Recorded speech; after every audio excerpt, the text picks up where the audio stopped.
मुझे ये कहने में कोई संकोच नहीं है कि जो हुआ है भारतीय प्रजातंत्र पर एक कलंक है। देश के प्रधानमंत्री अगर कहते, उसी वक्त कहते, कोई राष्ट्रपति ट्रंप उनको रोक सकता था अपील करने को कि ये बंद होना चाहिए, उसकी निंदा करते। तो बड़े हैं। देश को कोई प्राइवेट सेनाओं की जरूरत नहीं है, ना राम सेने की, ना हिंदू सेने की, ना पीएफआई की। जो भी है उसके खिलाफ कार्रवाई करें, पाबंदी लगाएं सब सेनाओं पर। जो प्राइवेट हथियार रखते हैं उन पर पाबंदी लगाई जाए।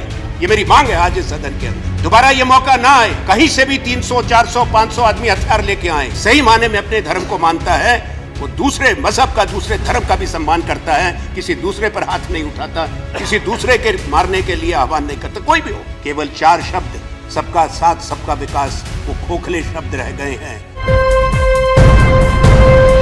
लाइव टीवी, सच सबसे आगे। देश की राजधानी में जो हैवानियत देश ने और दुनिया ने देखी, अपेक्षा यह की जाती है प्रजातंत्र में कि भारत की संसद इतने लोगों की हत्या के बाद देश में जो राजधानी में तनाव टकराव रहा, पहले दिन उस पर अपना खेद व्यक्त करेगी, चर्चा करेगी, एक संदेश देगी दिल्ली को और भारत के लोगों को आश्वस्त करने का, उनके जख्मों पे मलहम लगाने का। पर ऐसा नहीं हुआ। कारण सरकार जानती है, चर्चा हुई, देरी बहुत हुई। ये अफसोस की बात है। माननीय गांधी जी के 150 साल भारत मना रहा। 150 साल मनाने के वक्त प्रयास सबका, ये शासन प्रशासन का, तमाम समाज का ये रहना चाहिए था कि उनके संदेश को सही रूप से याद रखते, ना कि ये कि राजधानी में दंगा हो, 3 दिन तक राजधानी जलती रहे, लोग मरते रहें। ये आंकड़ों की बात नहीं है कितने मरे, कौन किस धर्म का था। वो इस देश के बेटे थे, इस देश के नागरिक थे, इस देश की बेटियां थी। जो मारे गए हैं वो किसी के परिवार का इकलौता बेटा था, किसी का भाई था, किसी का दामाद था। यहां तक कि बच्चों से लेकर 85 साल के लोग। ये हमारी संस्कृति हमको नहीं सिखाती, नहीं ये गांधी को याद करने का कोई तरीका था। मुझे ये कहने में कोई संकोच नहीं है कि जो हुआ है भारतीय प्रजातंत्र पर एक कलंक है, जिसको साफ करना, धोना हम सबका कर्तव्य बनता है। नहीं होना चाहिए था, कोई भी कारण। जब आपके पास सब साधन हैं, सुविधाएं हैं, टेक्नोलॉजी है, जो आपने दूसरे सदन में माननीय गृह मंत्री जी कहा कि फेशियल रिकॉग्निशन का आपका सॉफ्टवेयर है, तो इतना सब कुछ होते हुए, इतनी पुलिस की कंपनियां होते हुए इतना बड़ा कांड हो जाए, इसकी तो सफाई और जवाबदेही दोनों बनती है। आपने कल कहा, मैं सुन रहा था कि 161 स्क्वायर किलोमीटर का यह इलाका है और से इस दिल्ली जहां पे ये सारा दंगा हुआ, इसलिए इसको काबू करना, इसमें गहरी आबादी, घनी आबादी है, सबसे ज्यादा लोग यहां पर मिश्रण है दोनों धर्मों के लोगों का। वास्तविकता ये नहीं है। वास्तविकता ये है कि जिस इलाके में दंगा हुआ है, पूरा वो उसका क्षेत्रफल 6 स्क्वायर किलोमीटर्स है। 3 किलोमीटर लंबाई में जाफराबाद मेट्रो स्टेशन से लेकर सीलमपुर मेट्रो स्टेशन तक on the Yamuna Vihar. 2 kilometre उसकी चौड़ाई है और उसके साथ साथ जो सबसे ज्यादा तबाही हुई है वो इसी इलाके में हुई है। भजनपुरा, खजूरी खास, मुस्तफाबाद, गोकुलपुरी, चांदबाग और शिव विहार। मैंने ये क्यों कहा? क्योंकि ये कहा गया, और मैं आपको ये आंकड़े दिए गए होंगे अधिकारियों ने, उसी प्रशासन और शासन ने जिन्होंने कोताही जरूर की है, वक्त पे कार्रवाई ना करके, सख्त कार्रवाई ना करके। अब आपको अगर ये कह दिया जाए कि इतने बड़े इलाके में नहीं कर पाए, आपको तो बताया, आपने कहा कि 17 दिल्ली पुलिस की कंपनी थी, उतनी सीआरपीएफ की थी पहले दिन। 24 तारीख को एडिशनल 40 कंपनी भेज दी गई, 25 तारीख को 50 कंपनी और भेज दी गई। तो इतने से इलाके में, जैसा मैंने पढ़ के बताया, इतनी कंपनी है पुलिस की और सीआरपीएफ की, और फिर ये चलता रहा। धारा 144 लगी, क्या वो पर्याप्त थी? क्यों पहले दिन ही जब ये लोग मारकाट शुरू हो गई थी, एक पृष्ठभूमि थी, तो पहले दिन ही क्यों नहीं कर्फ्यू लग के शूट एट साइट ऑर्डर कर दिए गए? ये कहीं कमी रही है। उससे जो हुआ है, हमको केवल चिंता की बात नहीं, दुख की बात केवल नहीं है, देश की छवि धूमिल हुई है। क्योंकि कहा गया अमेरिका के राष्ट्रपति सबसे शक्तिशाली देश है, सबसे ज्यादा उनकी सुरक्षा को खतरा है, वो भारत की राजधानी में थे। उतनी तैयारी थी, अगर उसके बावजूद ये हो जाए तब तो बिल्कुल ही नहीं होना चाहिए था। पर प्रश्न है कि क्यों हुआ? तनाव था, दिल्ली में चुनाव था, भाषण हुए थे, किसने क्या कहा वो कहा जा चुका, कपिल सिब्बल जी ने कह दिया, मैं उसको नहीं दोहराना चाहता। जिसने भी भड़काने की बात कही, धार्मिक भावनाओं को भड़काने की बात हुई, धार्मिक उन्माद लाया गया, केवल एक कुछ समय की राजनीति, कुछ समय के छोटे चुनाव और वोट के लिए उन्होंने इस देश का अहित किया है। देश को, समाज को बांटने की एक प्रक्रिया काफी समय से चल रही है धर्म के नाम पर। मेरे समझ में धर्म और राजनीति का मिश्रण एक बड़ा खतरनाक और जहरीला मिश्रण है। हमारा देश पंथ निरपेक्ष है, हमारा संविधान हमको यह कहता है।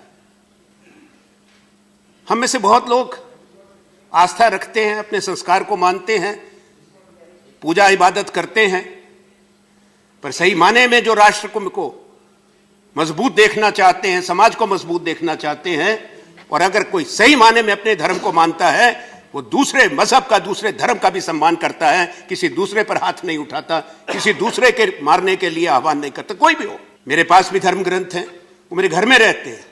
घर से बाहर हम आते हैं तो हमारा धर्म ग्रंथ है, भारत का संविधान है, जिसकी हमने शपथ ली। अगर इस चीज को, भावना को लेके चले तो शायद ये मेरा, ये तुम्हारा, ये बात नहीं है कि जो आपकी किसी सोच से, आपके विचार से मतभेद रखते हो, वो निजी शत्रु नहीं हो जाते। वो भी इसी देश के नागरिक, उनका भी इतना ही हक है हिंदुस्तान पे जितना आपका और हमारा है। गृह मंत्री जी, ये कहा गया कि जो कुछ हुआ उसमें पृष्ठभूमि में सीएए की बात आई, सीएए के बाद एनपीआर का आपने जिक्र किया। मैं सीएए पर नहीं बोलूंगा, हम बोल चुके हैं इस सदन में, आप बोल चुके हैं, चर्चा हो गई, वोट पड़ गया, आपके पास बहुमत था, सीएए बन गया। हमारी सोच आज भी ये है कि देश के संविधान से, उसके बेसिक स्ट्रक्चर से टकराती है। सुप्रीम कोर्ट में याचिकाएं गई हैं, राज्यों ने याचिकाएं दी हैं, 11 राज्य हैं देश के, विधानसभाओं ने अपनी बात कही है। ये प्रश्न यूनियन लिस्ट और स्टेट लिस्ट की नहीं है। आर्टिकल 131 है संविधान का, ओरिजिनल ज्यूरिसडिक्शन है सुप्रीम कोर्ट की। राज्यों को अधिकार है अपनी बात वहां तक ले जाने का। अगर वो सोचते हैं कि कोई चीज आप लाए हैं जो हमारे संविधान से सीधा टकराता है, भेदभाव करता है, तो सुप्रीम कोर्ट को उसको सुनना है। हम इंतजार करते हैं, वो इंतजार लंबा हो गया। तो ये कहना कि जो उसके विरोध में थे वही दंगों के जिम्मेवार हैं, न्यायोचित नहीं है, इंसाफ की बात नहीं है। इतने 11 राज्य, इतने मुख्यमंत्री, इतनी विधानसभाएं, तमाम विरोध पक्ष जिन्होंने मत भी खिलाफ दिया और आज भी हमारा मत है। And I hope that the supreme court of India, the judiciary, the constitution bench is convened at the earliest. This delay is hurting the country. This issue must be finalized. It should be settled in finality so that the country knows whether CA is discriminatory or not, whether it is against the fundamental structure of the Constitution, whether it denies, deprives or not. Let this issue be settled. Let there be no politics on it. Parliament has done its work. अब वहां पे वो क्यों नहीं कर रहे अपना काम, ये तो माननीय वही कहेंगे। जल्दी करें, हम तो ये प्रार्थना ही कर सकते हैं कि ये बात सुनी जाए और इस बात पे जल्दी निर्णय हो। पर एक चीज सोचनी पड़ेगी कि जो भी इस हिंसा में गए, उनकी पहचान केवल हम उनके नाम और धर्म से ना करें। जो भी मरा, पुलिस वाले भी जख्मी हुए, अगर पुलिस ने कोताही भी की है, पुलिस वाले भी मरे। मेरे लिए और देश के लोगों के लिए वही हमको दुख है जो एक जवान लड़का मरा या बच्ची मरी, और वही दुख है अगर पुलिस का हेड कांस्टेबल रतनलाल मरा या अंकित शर्मा मरा। वो इसलिए इसमें कौन मरा वो बात नहीं है, कौन जख्मी हुआ वो ना कहें, पर ये सोचें कि क्या हुआ और उसका हल क्या है। इतना होने के बाद भी एक अच्छी बात तो मैं कहूंगा उसको, इसमें नफरत के माहौल में, हिंसा के माहौल में मानवता फिर भी नहीं मरी, मानवता जिंदा रही। हमें फख्र है उन लोगों पर, चाहे वो हिंदू हैं या मुसलमान हैं, उन्होंने भाईचारा बनाए रखा। सिख भी आपने ठीक कहा, सिख भाई बहन भी, उन्होंने एक दूसरे को बचाया, शरण दी। और मेरे पास पूरी रिपोर्ट है जो हिंदुस्तान के एडिटर्स ने बनाई है मिलके, ये मेरे पास है कि कहां कहां पर शिवपुरी में जहां सबसे ज्यादा हिंसा हुई, आज भी लाशें निकल रही हैं, वहां मुसलमानों ने घर गिने हुए कि कितने हैं, उन्होंने मंदिरों को बचाया, हिंदुओं ने मस्जिदों को बचाया। एक दूसरे के साथ उन्होंने वो नहीं किया जो इंसान इंसान के साथ नहीं करना चाहता। पर मैं एक ऐसी अपेक्षा करता था, जब देश में इतनी बात हो रही थी तो शासन और प्रशासन की जहां जिम्मेवारी होती, उसमें कहना कि सब कुछ ठीक हुआ, तो इतने छोटे इलाका 3 दिन तक जलता रहा, ये सर्टिफिकेट ना दें, बिना जांच के ही तगमा देना ठीक नहीं है। पहले जांच हो, जो भी है, जिसकी कमी रह गई। क्या इस बात का क्या जवाब है कि अगर सब कुछ मजबूती से कार्रवाई हो रही थी तो फिर ये इतना बड़ा कांड हुआ। हम उम्मीद करते थे कि भारत के प्रधानमंत्री माननीय नरेंद्र मोदी जी संवेदनशील होंगे। माननीय गृह मंत्री जी, आप उत्तर दे रहे हैं, बेहतर होता माननीय प्रधानमंत्री उस सदन में, इस सदन में कुछ कहते, पर प्रधानमंत्री जी को 4 दिन लग गए। 26 तारीख को एक ट्वीट आई माननीय प्रधानमंत्री जी की, तब तक वो मौन थे, और उसमें भी उन्होंने कोई खेद व्यक्त नहीं किया कि इतने लोग मारे गए। इस घटना की निंदा नहीं की, केवल भाईचारे की अपील की, जिसका हम स्वागत करते हैं।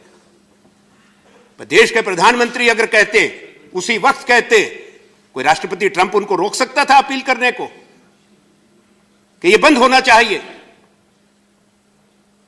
उसकी निंदा करते तो बड़े हैं लोग सुनते, प्रशासन सुनता कि आप प्रधानमंत्री मजबूत हैं, आप मजबूत गृह मंत्री हैं। ऐसा हो सकता है कि आप मजबूती से उनको कहते तो इतने लोग इतने कम इलाके में इसको दंगे को काबू में लाते। बेहतर होता कि प्रधानमंत्री इसकी निंदा पहले करते, इस पे पहले बोलते। माननीय सभापति महोदय, गृह मंत्री जी इस बात पे खुलासा करें। इन्होंने कहा कि बाहर से लोग आए थे, हथियार लेकर आए थे, ये सब कह रहे हैं। आपने ये भी कहा कि कॉन्स्पिरेसी थी, षड्यंत्र था। वो षड्यंत्र, उसका पर्दाफाश होना चाहिए। किसी ने भी किया, जहां तक हमारी बात है, हम हर ऐसे संगठन का विरोध करते हैं जो हमारे समाज के अंदर जहर घोलते हैं, वो कोई भी हो। इस देश को कोई प्राइवेट सेनाओं की जरूरत नहीं है, ना राम सेने की, ना हिंदू सेने की, ना पीएफआई की। किसी को अनुमति ना दें आप, जो भी है उसके खिलाफ कार्रवाई करें। आपके पास भारत की फौज है, भारत की दिल्ली की पुलिस है, पैरामिलिट्री फोर्सेस हैं, कानून वो देखेंगे या कोई प्राइवेट फोर्सेस फौजें बनेगी यहां पर। आप कहें आज कि पाबंदी लगाएं सब सेनाओं पर, जो प्राइवेट हथियार रखते हैं उन पर पाबंदी लगाई जाए। ये मेरी मांग है आज इस सदन के अंदर, और इस पर कार्रवाई हो पूरे देश के अंदर। दोबारा यह मौका ना आए कि कहीं से भी 300, 400, 500 आदमी हथियार लेके आए। और अगर ये षड्यंत्र था माननीय, तो ये इंटेलिजेंस फेलियर भी मैं इसको कहूंगा, उसकी भी जांच होनी चाहिए कि कॉन्स्पिरेसी किसने की, षड्यंत्र क्या हुआ, और ये इंटेलिजेंस हमारी क्यों कमजोर रही। कि तू ना इधर उधर की बात कर, ये बता कि लुटा क्यों काफिला, मुझे रहजनों से गरज नहीं, तेरी रहबरी का सवाल है। वो विश्वास आप कैसे कायम करें कि लोग कहें कि जो आप कह रहे हैं, आप दिल से कह रहे हैं। केवल 4 शब्द, सबका साथ सबका विकास, वो खोखले शब्द रह गए हैं। उसके लिए क्या कदम उठाए जाएंगे, क्या कार्रवाई होगी, कितने निष्पक्ष आप रहेंगे, कैसे आप इंसाफ करेंगे, वो हिंदुस्तान उसका इंतजार कर रहा है। लाइव टीवी, सच सबसे आगे।